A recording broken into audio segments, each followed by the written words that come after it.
अस्सलाम वालेकुम, this is अजीम भट्टी। कैसे हैं आप सब? खैरियत से हैं? होप सो आपने मेरी पुरानी वीडियो ज़रूर देखी होंगी जो इलेक्शंस पे चल रही थी। आज का इलेक्शन जो हम बात करेंगे वो करेंगे बात इंडिया के इलेक्शन पे। इंडिया के इलेक्शन में क्या हुआ? इंडिया के इलेक्शन में फिर से वही हुआ जो उम्मीद थी, मतलब मोदी सरकार ही अपनी दोबारा से हुकूमत बनाएगी। वो किस तरह बनाएगी ये डिटेल में हम थोड़ा सा डिस्कस करने की कोशिश करते हैं। 1.417 बिलियन की largest population of the world, 969 million voters registered, 1 million polling stations, 28 states, 8 federal territories, 6 weeks long election और 2660 रजिस्टर्ड पार्टीज। इन सब फैक्टर्स के होते हुए में एक पार्टी का 240 सीट्स लेना बहुत बड़ी बात होती है, लेकिन सिर्फ 240 सीट्स इस तरह से नहीं आई। पिछली दफ़ा इन लोगों ने 303 सीट्स ली और मेजॉरिटी लेके अपनी हुकूमत बनाई। नरेंद्र मोदी इस दफ़ा का इनका नारा था अब की बार 400 पार, लेकिन 543 सीट्स में से वो सिर्फ 240 सीट्स जीत पाए और 272 सीट्स चाहिए होती हैं अपनी इलेक्शन, अपना मेजॉरिटी शो करके प्राइम मिनिस्टर इलेक्ट करने के लिए। तो लेकिन 240 में से अगर आप इनकी एनडीए नेशनल डेमोक्रेटिक अलायंस की पार्टीज़ की हुकूमत की एनडीए नेशनल डेमोक्रेटिक अलायंस की सीट्स मिलाएं तो वो बनती हैं 293। तो 293 सीट्स के साथ ये हुकूमत जो है वो दोबारा से नरेंद्र मोदी ही बनाएंगे। अगर हम ओवरऑल बात करें तो नरेंद्र मोदी की पार्टी भारतीय जनता पार्टी जो 240 सीट्स लेके 63 लेस वोट्स लिए उन लोगों ने। इंडियन नेशनल कांग्रेस ने 99 सीट्स ली, 47 गेन की 2019 के इलेक्शन से। समाजवादी पार्टी ने बहुत ज़्यादा इम्प्रूव किया, इन्होंने 32 सीट्स ज़्यादा ली 2019 के इलेक्शन से, अब 2024 में जो 37 सीट्स बन गई। बाकी अगर हम और पार्टीज़ की बात करें तो आम आदमी पार्टी ने भी 3 सीट्स ली, 2 ज़्यादा ले ली। अदर पार्टीज़ जो इंडिपेंडेंट होते हैं वो 93 सीट्स पे रहे। अगर हम बीजेपी की थोड़ी सी हिस्ट्री देखें तो बीजेपी 1998 में नेशनल डेमोक्रेटिक अलायंस के अंडर, वाजपेयी के अंडर हुकूमत बनाई इन्होंने। नेशनल डेमोक्रेटिक अलायंस बनाया वाजपेयी के अंडर 1998 में और इन्होंने अपनी हुकूमत बना ली और फिर 99 में ये मेजॉरिटी के साथ अपने हुकूमत में आए और ये पहली नॉन कांग्रेस हुकूमत थी इंडिया में। और वाजपेयी के साथ जो है वो इनके साथ बीजेपी के साथ जो सबसे ज़्यादा मुकाबला है वो ऑब्वियसली किसका है? इंडियन नेशनल कांग्रेस का। और इंडियन नेशनल कांग्रेस जो है वही हमेशा से 98 से पहले वही हुकूमत में होते थे।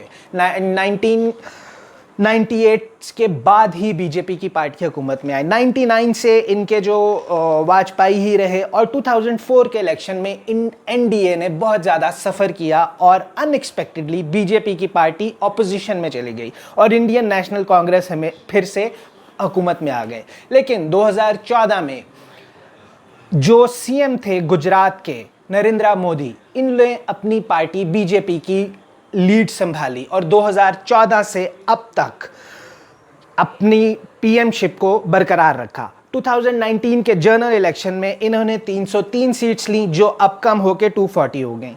Narendra Modi look set to return as PM of India. अब फिर से वो दोबारा से इलेक्ट हो सकते हैं क्योंकि 543 में से 293 सीट्स जो उनके साथ हैं और कोलिशन में उनके साथ हैं, जो उन्हीं को वोटिंग करेंगे। और फिर इंडिया से उन्होंने क्या निकाला? Indian national development inclusive alliance. उस ब्लॉक में जो सबसे हेड कर रही थी पार्टी, वो पार्टी हेड कर रही है इंडियन नेशनल कांग्रेस। अब कांग्रेस जो हेड कर रही है उनकी जो पार्टीज के अलाय हैं वो बन रहे हैं 232। अब 640 मिलियन वोट्स का जो मुल्क है, उन्होंने अपने 543 सीट्स के लिए जिन लोगों को चुना वो फिर से बीजेपी ही आए और बीजेपी ने अच्छा काम किया, बुरा काम नहीं किया। लेकिन फिर भी जो ऑपोजिशन के जो पॉइंट्स थे वो ये थे कि उनकी हाई इन्फ्लेशन है और अनएम्प्लॉयमेंट जो है वो कंसर्न्स थे। इन चीज़ों को उन्होंने बहुत ज़्यादा इशू बनाया, पर आईटी में और डिफरेंट चीज़ों में वो इंडिया को काफ़ी आगे लेके गया। अब 2004 से 2024 तक का सफ़र, 2014 से 2024 तक का सफ़र जो है वो काफ़ी डिफरेंट रहा दुनिया में इंडिया को लेके, क्योंकि पहले बिल्कुल जो है वो different party Indian national Congress जो है वो, जो पार्टीशन के बाद पार्टी थी, उनकी ही हुकूमत रही हमेशा से। 1998 के बाद ये चेंज होना शुरू हुई और 2014 से अभी तक वो सस्टेन कर रही है। तो तीसरी दफ़ा प्राइम मिनिस्टर बनने जा रहे हैं नरेंद्र मोदी। अगर हम बात करें इंडिया के इलेक्शन की, तो इंडिया का इलेक्शन इतना बड़ा इलेक्शन है कि south Africa, Mexico, Russia, Bangladesh, Pakistan, US और इंडोनेशिया, इन सब के वोट्स मिला के भी अगर काउंट किए जाए तो इंडिया की अकेली पॉपुलेशन के काउंट से कम बनता है। तो इंडिया का पूरी दुनिया में एक किरदार होता है, जो एक से है, जो सबसे बड़ी डेमोक्रेसी है इंडिया की। अब इंडिया में कुछ ऐसे भी लोग हैं जो पहले से ही सेलिब्रिटीज़ हैं और अपनी पार्टी को सेलेक्ट करके हुकूमत में आने की कोशिश करते हैं, जिसमें से कंगना रनावत इस दफ़ा जो है वो जीत गई, फिर शत्रुघ्न सिन्हा इस दफ़ा जो है वो जीत गए, हेमा मालिनी जीत गई, यूसुफ पठान जीत गए।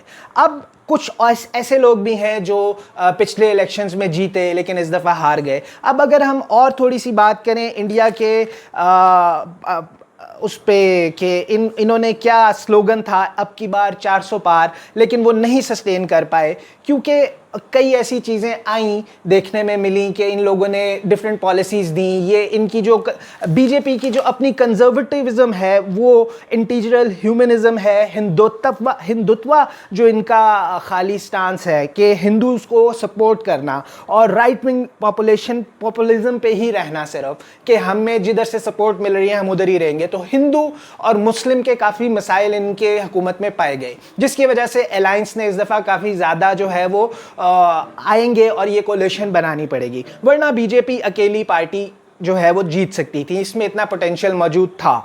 लेकिन खाली एक ही लीडर इतनी देर रहना बड़ी बात होती है पूरी दुनिया में, कि एक ही लीडर जो है वो इतनी बड़ी पॉपुलेशन को लीड कर रहा है और 10 साल से अपनी पॉपुलेशन को लीड कर रहा है। 2019 का इलेक्शन उसने पूरे बड़े अच्छे तरीके से 303 सीट्स के साथ जीता। उससे पहले 2014 में वो सीएम से एकदम प्राइम मिनिस्टर बन गए और फिर 2024 के इलेक्शन में भी ठीक है प्रॉपर मेजॉरिटी 272 सीट्स नहीं ले पाए, लेकिन 240 सीट्स ली और इनके मुकाबले में जो इंडियन नेशनल कांग्रेस थी उन्होंने 99 सीट्स ली। अब अगर उनकी दोबारा से अगर मैं बात करूं थोड़ा सा बीजेपी पे, कि तो बीजेपी जो है वो रूलिंग पार्टी है और नरेंद्र मोदी जो है वो 14th प्राइम मिनिस्टर थे इंडिया के, और इनकी आइडियोलॉजी जो है वो सबसे बड़ी इंपॉर्टेंट ये बात भी की जाती है पॉलिटिक्स में इंडिया की कि आरएसएस के साथ इनकी जो पॉलिटिक्स है वो मिलती है, इनकी आइडियोलॉजी मिलती है, इनकी पॉलिटिक्स मिलती है। तो ये कई जगह पे इनके लिए पॉजिटिव साइन रहता है, कई जगह पे इनके लिए नेगेटिव रहता है। पॉजिटिव जब ये हिंदुत्व और हिंदुइज्म के बारे में बात करते हैं तो वो लोग, क्योंकि ऑब्वियसली इंडिया एक भारत, हिंदुस्तान एक हिंदू ज़्यादा है वहाँ पे, तो वो उसका एक पॉपुलर स्टांस रहता है। जब ये स्टांस थोड़ा सा डाउन होता है और फिर मुस्लिम, हिंदू और डिफरेंट कम्युनिटीज़ की बात होती है तो फिर यहाँ पे ये थोड़े से डाउन हो जाते हैं और इनकी पावर नहीं रहती उस बात में जो ये लेते हैं। तो हम बात को इख्तिताम यहीं पे ही करते हैं, ख़त्म करते हैं कि इंडिया के 2014 के इलेक्शन में इलेक्शन कमीशन ऑफ इंडिया की तरफ से 543 सीट्स का रिजल्ट दे दिया गया और 240 सीट्स बीजेपी ने ली, 63 2019 से कम है। इंडियन नेशनल कांग्रेस ने 19 सीट्स ली और 47 जो हैं वो ज़्यादा सीट्स हैं। तो फिर वही बात कि अब इनकी 272 सीट्स से ज़्यादा हो गई और 293 जो है वो एनडीए आ गया, बीजेपी इसको लीड करेगी। और दूसरी तरफ अगर हम देखें तो इंडियन नेशनल कांग्रेस पार्टी और उनके एलाइज की सिर्फ 232 सीट्स बनी। अब इस तरह से जो इनके स्लोगन था अब की बार 400 पार, वो तो नहीं हो सका, लेकिन फिर भी ये लीड ज़रूर करेंगे मुल्क को। और किस तरह चलाएंगे और किस तरह अपनी जो है वो अनएम्प्लॉयमेंट और इन्फ्लेशन के मसाइल को हल करेंगे, आप ज़रूर कमेंट में बताइएगा। आप देखने वाले जो हैं वो ज़रूर बताइएगा वीडियोस कैसी लग रही हैं, कमेंट करें, लाइक करें, चैनल को शेयर करें और बेल आइकन को ज़रूर क्लिक कीजिएगा। Thank you for watching my video.